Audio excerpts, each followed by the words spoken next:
नमस्कार मित्रांनो, रामकृष्ण हरी. आज पवित्र आषाढ महिन्यातील सगळ्यात मोठी एकादशी म्हणजेच आषाढी कार्तिकी एकादशी मित्रांनो.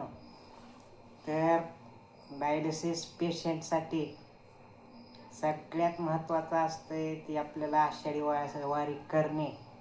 हे होतंय की नाही हे मनामध्ये असलेली एक खंत हे नेहमी जाणवत असते, अशी मलाही होते.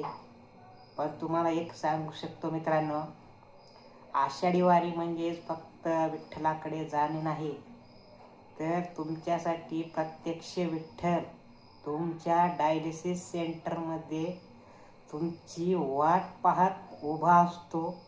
प्रत्येक 4 दिवसाला किंवा आठवड्यातून 3 दिवस किंवा तुम्ही जोपर्यंत जिवंत आहात तोपर्यंत तो आषाढीचा म्हणजे पांडुरंग, पंढरपूरचा पांडुरंग तुमच्यासाठी डायलिसिस मशीनच्या रूपात तिथे तुमची वाट पाहत असतो आणि तिथे तुम्ही जाताय म्हणजे हीच तुमची आषाढी वारी आहे मित्रांनो.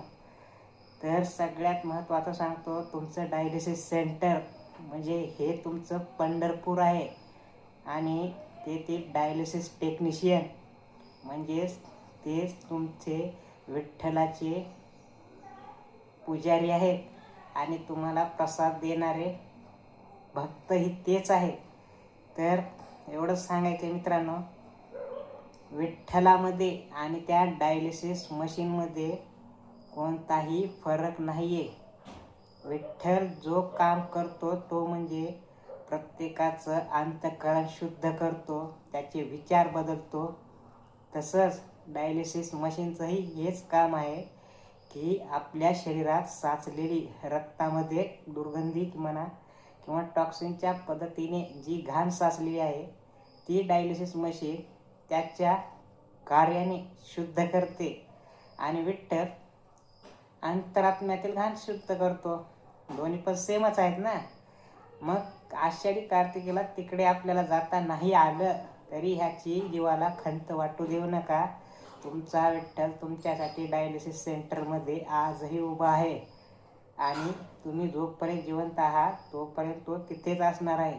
त्यामुळं त्याची अजिबात खंत वाटू देऊ नका आणि तिथे तुम्ही डायलिसिस सेंटरला नियमित व्यवस्थित आणि रेग्युलरली जात जा, डायलिसिस घेत जा.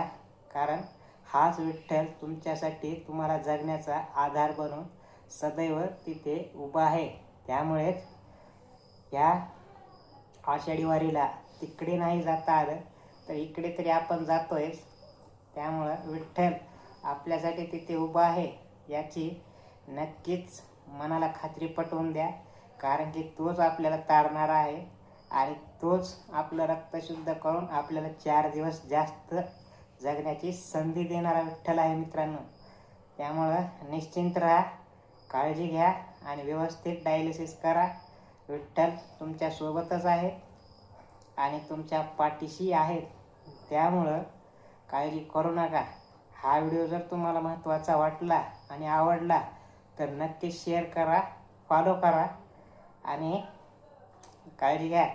आणि फराळामध्ये शाबू वगैरे खाऊ नका, कारण की डायलिसिस पेशंटसाठी ते जमत नाही. कारण त्यामुळे तुम्हाला त्रास होईल, ॲसिडिटी होईल. त्यामुळे जर खायची इच्छा झाली तर तुमच्या नेफ्रोलॉजिस्टला एकदा चौकशी करून घ्या आणि मगच खा. धन्यवाद.